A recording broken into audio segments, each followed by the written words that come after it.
स्वागत है आप सभी लोगों का मेरे चैनल साइंस और टेक्नोलॉजी में। मैं अनुपम विपुल आप सभी लोगों का स्वागत करता हूं आज के शो साइंस थर्सडे में। आज हम लोग बात करेंगे इंटीग्रेटिंग स्फीयर्स के बारे में। तो आइए समझते हैं। तो सबसे पहले समझिए ज़रूरत क्या है इस तरह तिगड़म वाले चीज़ का, इंटीग्रेटिंग स्फीयर का हिसाब भी समझिए कि लाइट सोर्स का मेजरमेंट करने के लिए यही इकलौता तरीका है। यानी कि जैसे मैंने यहाँ पे लाइट लगाया, मैं सिर्फ ये मेजर कर सकता हूँ कितना बिजली खाता है, कितना वोल्ट खा रहा है, कितना एम्प्स खा रहा है, कितना पावर फैक्टर है, ये सब कैलकुलेट कर सकते हैं। लेकिन लाइट आउटपुट कितना है वो नहीं कैलकुलेट कर सकते आसानी से। और लाइट का इंफॉर्मेशन यानी कि आप जो भी बल्ब खरीदना चाह रहे हैं उसका एक लुमेंस आउटपुट अगर आप जानते हैं तो उससे आप सेफ इल्यूमिनेशन कर सकते हैं। यानी कि जैसे कि रोड्स होते हैं तो सरकार के पास एक डॉक्यूमेंटेशन है कि हर रोड पे इतने इतने इतने मीटर की दूरी पे इतना लाइट होना चाहिए, तब वो सेफ माना जाएगा। पेडेस्ट्रियन एरिया है तो उसमें इतना लाइट होना चाहिए। हाँ, आपका जो गाड़ी का हेडलाइट है उसमें इतना लुमेंस कम से कम होना चाहिए, या इतना लक्स 10 मीटर पे हो। तो बहुत सारे डिटेल के लिए ज़रूरी है कि आप लाइट नाप तो सको। आपने डिटेल बना दी कि लाइट में इतना होना चाहिए, नापेंगे कैसे? तो ये समझना बहुत ज़रूरी है। और प्लस टोटल इफिशियंसी टेस्टिंग बहुत इंपॉर्टेंट होता है। जैसे कि काफ़ी लोग का कहना है कि बल्ब का पढ़ लेते हैं। जैसे आप लोगों का एलईडी के बारे में सुनते हैं तो लगता होगा एलईडी बहुत इफिशिएंट है, लेकिन एलईडी 50% भी इफिशिएंट नहीं होता है।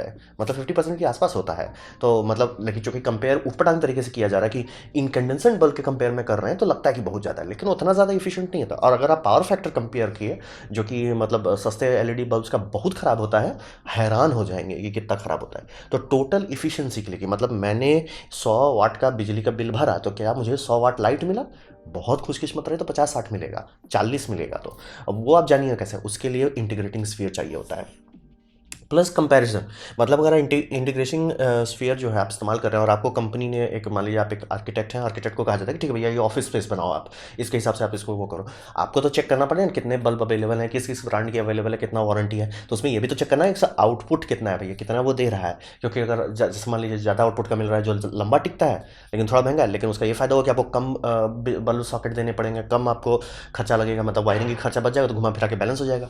तो ये सबके लिए ज़रूरी होता है। जैसे कहते हैं कंपैरिजन डेटा की, मतलब ये इसमें से ये बेटर है कि ये बेटर है, ये बेटर है कि ये बेटर है, ये जानने के लिए चाहिए। फिर कैलिब्रेशन, कैलिब्रेशन मतलब आम पब्लिक के यूज़ में नहीं आता, लेकिन कैलिब्रेशन मतलब कंपनी खुद के लिए यही बहुत काम आ जाता है। जैसे कि आप लोग सुनते होंगे कि ये बल्ब इतना इफिशिएंट है, कोई 5 स्टार है, कोई 4 स्टार है, कोई 1 स्टार है। वो सब के लिए चाहिए ना कैलिब्रेटेड डेटा पॉइंट आपको, तो इसी के लिए इसकी ज़रूरत होती है। मतलब बिना इसके आप बस तुक्का मार रहे हो, तुक्का मार के चलना है तो चलिए, लेकिन जिनको भरोसेमंद तरीके से करना है, या मान लीजिए जिनको डिलीवरी देनी होती है कि ये मैं बिल्डिंग का पूरा लाइटिंग कर रहा हूँ, इसके बाद आपको मैं डिलीवर दे दूंगा, उनको तो करना पड़ेगा ढंग से। तो इसका साइंस समझते हैं। तो साइंस के बारे में एक जरूर से समझिए कि लक्स जो आप लोग सुनते होंगे, जैसे कि आपके दिमाग में रहता होगा कि भैया मैं लक्स मीटर खरीद लेता हूँ और उसके बाद ऐसे इसको खोलूंगा और आराम से मैं नाप लूंगा, मुझे लाइट पता चल गया। नहीं, ऐसा नहीं होगा। क्योंकि समझिए लक्स जो होता है, यानी कि आप कोई भी मीटर खरीदेंगे इस तरह का, लक्स मीटर होता है लूमन्स स्लैश मीटर स्क्वायर। ये स्पॉट रीडिंग है, यानी कि मैं अगर अभी इसे चालू कर दूँ और यहाँ पे अपने पास रखता हूँ तो ये दिखा रहा है 357। ठीक है, तो आप तो कहेंगे मतलब मान ली मेरा लाइट का आउटपुट इतना है। नहीं, अगर मैं आपके पास आ जाऊँ तो इसका रेटिंग बदलते चला जाएगा। अब इसका रेटिंग आप देख सकते हैं बदलते चला जा रहा है। तो यहाँ पे वो दिखा रहा है अराउंड 900। तो वही समझिए लक्स कोई काम का नहीं है। लक्स जो है आपके कोई काम का नहीं है, क्योंकि लक्स बिना डिस्टेंस के अगर आपको बताया जा रहा है तो कोई काम का नहीं। जैसे मान लीजिए आपको ट्यूब बेचर कह रहा है वो 100 लक्स का है, आपको दिखा भी दिया, लेकिन अगर वो बता नहीं रहा कि ट्यूब से कितना दूरी पे ये रेटिंग ली गई है तो इसका कोई मतलब नहीं है। इसीलिए मैं बोल रहा है इतना आसान नहीं लाइट को टेस्ट करना कि बस ओए टुक, हाँ भाई इतना है, कोई काम नहीं है। तो ये समझिए कि लक्स का जो भी ब्रांडेड कंपनी होती है वो लक्स का रेटिंग आपको हमेशा डिस्टेंस बता के करेगी। जैसे खास करके वीडियो लाइट्स में बताया जाता है कि ये 1000 लक्स देता है 1 मीटर पे, 200 लक्स देता है 10 मीटर पे, ऐसे ऐसे करके बताया रहेगा। तो समझिए लक्स सिर्फ लेके मत दौड़ जाइए, और सिर्फ ये लेके आप मत कि जैसे मतलब मैंने काफ़ी लोगों को देखा कि टॉर्च बनाए हैं या कोई भी DIY प्रोजेक्ट है उसमें लक्स का रेटिंग बताइए। भाई डिस्टेंस तो बताओ कि वो 1 मीटर पे है, 4 मीटर पे कितना, मतलब एटलीस्ट 1 मीटर, 2 मीटर, 3 मीटर पे आप बता दो तो बहुत अच्छा डिटेल मिलता है। उससे आप गेस जरूर कर सकते हो कितना लूमेंस है। लेकिन अगर सिर्फ एक बता रहे हो बिना डिस्टेंस के, कोई काम का नहीं है। और लूमेंस का मतलब होता है टोटल आउटपुट, कि भैया वो टोटल में कितना दे रहा है, यानी उसने एनर्जी 100 वाट की खाई तो कितना उसको कन्वर्ट कर पाया, जो इफिशियंसी जानने के लिए ज़रूरी है। तो लूमेंस का हिसाब लगाने के लिए आपको इंटीग्रेटिंग स्फीयर चाहिए। लक्स कोई भी चेक कर सकता है, कोई भी मीटर खरीद सकता है। अब ये मीटर कितना एक्यूरेट है मुझे नहीं पता, ऑब्वियसली इसका कैलिब्रेशन करवाना पड़ेगा उसके लिए, लेकिन आप एक रफ गेस कर सकते हो लक्स के बारे में। अच्छे अच्छे मीटर्स आते हैं, ब्रांडेड होते हैं, उसमें कई सारे ये भी होते हैं, कैलिब्रेटेड होते हैं, सर्टिफाइड भी होते हैं, तो आप काफ़ी ईजिली बता सकते हो। लेकिन लूमेंस का मतलब है बल्ब का पूरा आउटपुट। पूरा आउटपुट निकालना थोड़ा तिगड़म वाला बात होता है। उसके लिए आपको ये करना है कि बल्ब का जितना आउटपुट हो रहा है वो हर डायरेक्शन में कहाँ जा रहा है। जैसे मेरा ये ट्यूबलाइट है, तो ट्यूबलाइट का काफ़ी लाइट इधर है, लेकिन काफ़ी ऊपर भी रिफ्लेक्ट मार रहा है, काफ़ी इधर भी चला जा रहा है, काफ़ी इधर भी जा रहा है, तो वो सबको भी आपको अकाउंट करना पड़ेगा। तो इसीलिए लूमेंस जानना बहुत ज़रूरी है, और बल्ब्स को जनरली लूमेंस में ही बताया जाता है, लेकिन उसका नापना बहुत उसका मुश्किल है। और इसका समझिए एक मैथमेटिकल फॉर्मूला, जैसे बताया आप रीडिंग लाइट अगर टाइप कीजिएगा कि लूमेंस फॉर रीडिंग लाइट, तो बता दीजिए कि आपसे इतने दूरी पे या ऑन द स्पॉट, क्यों बताया लक्स होता है ऑन द स्पॉट, तो बता देगा कि आपका जहाँ किताब है, किताब पे मान लीजिए लक्स होना चाहिए 400, वो 400 थोड़ा ज़्यादा हो गया, लेकिन आप समझ लीजिए कि वैसा हो सकता है। फिर कुछ लोग होते हैं जो महीन काम करते हैं, जैसे घड़ी में काम करते हैं, मैकेनिकल घड़ी सब में, तो वो रहेगा कि उनके वर्क मतलब इतनी छोटा सा एरिया में काम कर रहे हैं, लेकिन इतना बहुत बड़ा बड़ा लाइट सिर्फ उस एरिया में फोकस किया रहेगा, क्योंकि उनको लक्स ज़्यादा चाहिए उस जगह पे। तो इसीलिए समझिए कि ये मैथ है इस चीज़ का, कि पढ़ाई के लिए कितना लाइट होना चाहिए, वर्कशॉप में काम करने के लिए ज़्यादा, जितना आपका वेयर हाउस है उसके लिए कितना लाइट चाहिए, ये सबका एक वर्क स्पेस का मैथमेटिक्स है। और जितना अच्छे से आप इसको इस्तेमाल करेंगे, ना ज़रूरत से ज़्यादा बिजली खाएंगे, ना ज़रूरत से कम, क्योंकि कम कर देने से आप लोगों की आंख के साथ खिलवाड़ कर रहे हैं, और आंख हम लोग का ऑटो एडजस्ट करते रहता है, तो पता नहीं चलता कि आप बहुत कम लाइट में आप चौंधिया रहे हो अपने आप को, ये पता नहीं चलेगा, बस आप थक जाओगे और आपको थोड़ा सा लगेगा, और आंख पे भी बहुत स्ट्रेस पड़ेगा, लेकिन पता नहीं चलेगा, क्योंकि आंख का काम ही है ऑटो एडजस्ट करना। तो इसीलिए ये सब जानना ज़रूरी होता है, साइंस है इसके पीछे। तो एक चीज़ एकदम क्लियर, लक्स स्पॉट रीडिंग है, लूमेंस टोटल रीडिंग है। तो बात करते हैं बनाया कैसे जाता है इसे, इंटीग्रेटिंग स्फीयर को। इंटीग्रेटिंग स्फीयर नाम में ही स्फीयर होता है, और ये स्फीयर के अंदर जो है इसका मेन काम होता है कि ये पावर को ये कर देता है, मिक्स कर देता है, ये एकदम एकदम मिला देता है, लेकिन डायरेक्शनैलिटी खत्म कर देता है। इसीलिए ये वाइट इस्तेमाल करते हैं, ना कि मिरर। ये बात ज़रूर समझिए कि अगर यहाँ इसके अंदर मिरर फिनिश रहता है, तो लाइट का जो बाउंसिंग है उसमें ये समझिए डिफ्यूज एलिमेंट कम हो जाता है, और डायरेक्शनैलिटी बढ़ जाती है, कि मतलब यहाँ से यहाँ फर्स्ट रिफ्लेक्शन में आ जा रहा है सेंसर के पास, सेकंड रिफ्लेक्शन में आ जा रहा है, ये समझना बेहद जरूरी है। वो आप एकदम नहीं चाहते, आप चाहते हो कि एकदम मिक्स हो जाए, एकदम बटर लगा दें। तो उसके लिए इसमें फ्लैट कलर एकदम इस्तेमाल कर, फ्लैट एज इन लाइक एकदम मैट कलर का वाइट हाईएस्ट रिफ्लेक्टिव पेंट इस्तेमाल किया जाता है, बहुत रिफ्लेक्टिव पेंट, मतलब समझिए टाइटेनियम वाइट के लेवल का पेंट सब इस्तेमाल करते हैं।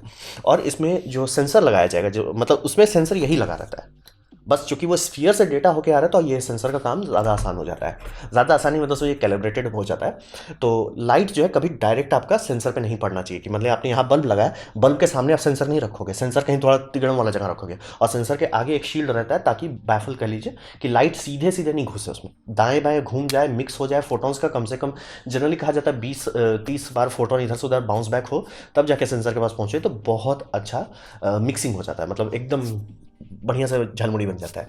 उसका हिसाब करके आप सेंसर से रीडिंग लेंगे, आप कभी नहीं चाहेंगे कि सेंसर डायरेक्ट आपका लाइट रीड करे, क्योंकि इससे डबल रीडिंग का भी दिक्कत हो सकता है, कि लाइट तो पहले बाउंस निकल रहा है, और जो बाउंस बैक है वो भी आ रहा है, तो आपको एक फेक रीडिंग आ सकता है। और सेंसर ओवरलोड भी हो सकता है, जिसे कहते हैं सैचुरेशन हो सकता है, सैचुरेटेड हो जाएगा तो इतना सेंसर इफेक्टिव नहीं रहेगा। तो इसलिए हमेशा बैफल रहेगा कि जो भी आपका डिटेक्टर है उसके अगर डायरेक्ट उस पर लाइट का पाथ नहीं होना चाहिए फ्रॉम सोर्स। और इसमें बहुत सारे पोर्ट्स दिए जाते हैं, बहुत सारे नहीं, मतलब 2 ही 3 दिया जाएगा, और हिसाब रहता है ये सब पोर्ट्स में आप अपने इक्विपमेंट डालेंगे, जिसमें आपका लैंप हो सकता है टेस्टिंग के लिए, जिसमें आपका सेंसर हो सकता है, स्पेक्ट्रम एनालिसिस हो सकता है, ये सब आप जनरली डालते हैं। और पावर मीटर बहुत अच्छा होना चाहिए, यानी कि जो बिजली इसमें आप डाल रहे हैं उसको आपको नापना ज़रूरी है। जैसे कि मैंने बता रहे मतलब एलईडी के मामले में सब लोग सोचते हैं कि बहुत इफिशियंट होता है, लेकिन बहुत कम होता है। मुझे तो पता भी नहीं था शुरू में कि ग्रोइंग लाइट के केस में, मतलब जिससे फसल उगाई जाती है लाइट से, उसमें जनरली लोग वाइट नहीं पसंद करते। पहले नहीं समझ आता था ऐसा क्यों, लेकिन बाद में समझा कि वाइट लाइट तो होती नहीं है, वाइट लाइट के लिए उसको ब्लू एलईडी को फॉस्फर लेयर से गुजारा जाता है। फॉस्फर लेयर 10% इनफिशियंट होता है, यानी कि आपका काफ़ी एनर्जी वेस्ट कर रहा है। तो इसीलिए ग्रो लाइट जो भी ब्रांडेड होते हैं, ढंग के फार्म्स में इस्तेमाल करते हैं, वो या तो रेड होता है या तो मतलब ब्लू होता है। जनरली रेड स्पेक्ट्रम के आसपास ही का ही रहता है। कारण वही है कि आप लाइट वेस्ट नहीं करना चाहते, बिजली बिल देना पड़ता है उसके लिए। तो ये समझना बहुत ज़रूरी होता है कि बिना पावर मीटिंग रीडिंग के आपका जो लक्स आउटपुट आएगा वो आप कैलिब्रेट नहीं करवाएंगे कि पर वाट कितना लक्स दे रहा है। इसीलिए पावर रीडिंग जो है, यानी जो भी बिजनेस में बेच रहे हैं, जैसे एलईडीज अगर आप डायरेक्ट चला रहे हैं, कितना वोल्ट कितना एम्प है, एसी डाल रहे हैं तो कितना वोल्ट कितना एम्प और कितना पावर फैक्टर है, पावर फैक्टर जानना ज़रूरी होता है। उसके बाद आप पूरा अच्छे से बता सकते हैं। और लक्स मीटर लगेगा, और उसके बाद स्पेक्ट्रम मीटर लग जाएगा आपका। और इसका एक मैथमेटिकल ग्राफ होता है कि इतना लक्स आ रहा है तो इसका मतलब कि कितना लूमेंस है। आपको ये स्फीयर का डायमीटर डाल के आप मैथमेटिकली निकाल सकते हैं डेटा। इसीलिए ऐसा मत समझिए कि मैं तो बोल रहा हूँ लक्स मीटर ही क्यों यूज़ कर रहे हैं, कारण वही आपको पता है कि स्फीयर क्या है, स्फीयर आपका सब चीज़ मिक्स कर दे रहा है, तो आप मैथमेटिकली डेटा एक्सट्रैक्ट कर सकते हैं।